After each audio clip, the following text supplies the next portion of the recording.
Yo mga idol, kumusta? Mandrake mga sports, sabi nga pala ating pag-usapan Barangay Ginebra jackpot sa bagong player QMB. Welcome to Ginebra.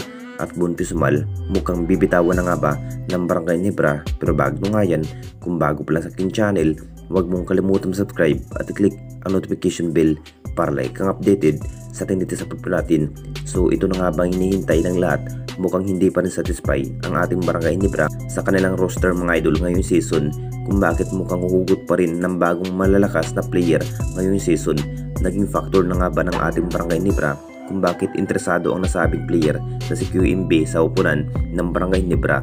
Balak na rin ng ating Jinkings na makuha ang nasabing player na si QMB sa upunan ng ating Barangay Ginebra. Alam na natin lahat mga idol, sa naging bawat performance sa nasabing player, iniisip pa rin ni Coach Tim na mapapalakas nga ang naging puwersa ng ating Barangay Ginebra kapag may QMB ang magiging player.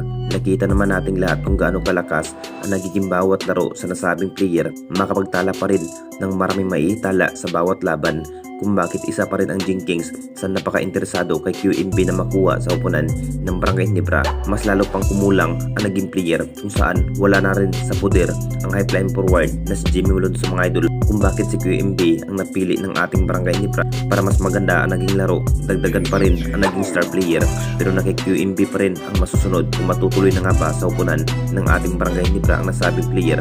At ayon pa rin sa mga source mga idol, malabo pa rin na maglaro si QMB sa ating liga mga idol, then nakakontrata pa rin sa ibang liga ang nasabing player. Pero inaabangan pa rin ng ating Barangay Ginebra na maharbat ang nasabing player na si QMB. At dito na naman tayo sa isa pa nating balita. Bonpi Sumal, mukhang bibitawan na nga ba ng Barangay Ginebra? Isa pa rin ang nasabing player na si Bonpi Sumal sa balak na bibitawan ng ating Barangay Ginebra. Nagiging impact na nga ba sa bawat performance dahil hindi pa rin mabibigyan ng mahabang playing time, kung bakit hindi pa rin na magpakitang gilas sa mata ng ating Barangay Ginebra. Kumpiyansa pa rin itong si Bonpi Sumal na mapaplakas nga ang magiging chemistry ngayong season mga idol. Ensayo pa rin ang kanyang kinakailangan dahil maraming kupunan ang kanilang makakasugupa ngayong season. Ito na nga bang hinihintay ng lahat kung ano ang kayang gawin ng ating Barangay Ginebra dahil hindi pa rin basta-basta ang magiging makakarap ngayong season, kung bakit hinahandaan pa rin ng ating Jinkings ang kanilang lineup.